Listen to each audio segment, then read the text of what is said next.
মানুষের কল্যাণের জন্য তার উপরে ঐশ্বরিক অলৌকিক নির্দেশনা আছে কিনা জানি না।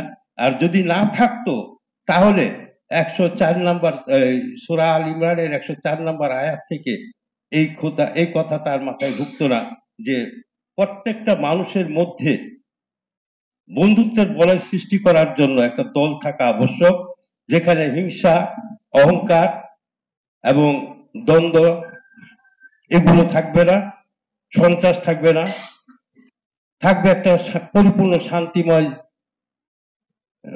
জীবন, পরিপূর্ণ একটা শান্তিময় দেশ, যেখানে সবাই বন্ধু হয়ে থাকবে। কারণ বন্ধু শব্দটা এমন একটা শব্দ যে শব্দের উপরে, যে শব্দের মধ্যে কোনো স্বার্থের গন্ধ নেই, যে শব্দের মধ্যে কোনো হিংস্রতার গন্ধ নেই, যে শব্দের মধ্যে কোনো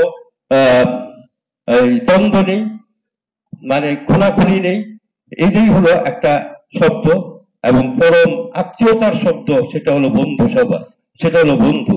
যে বন্ধু স্বয়ং আল্লাহ নিজের সৃষ্টি রাসূলের সঙ্গে করেছিলেন বন্ধুত্ব, যেখানে ছিল না কোনো স্বার্থ, ছিল শুধু আহ্বান, সত্য এবং শান্তির এবং ন্যায় প্রতিষ্ঠার।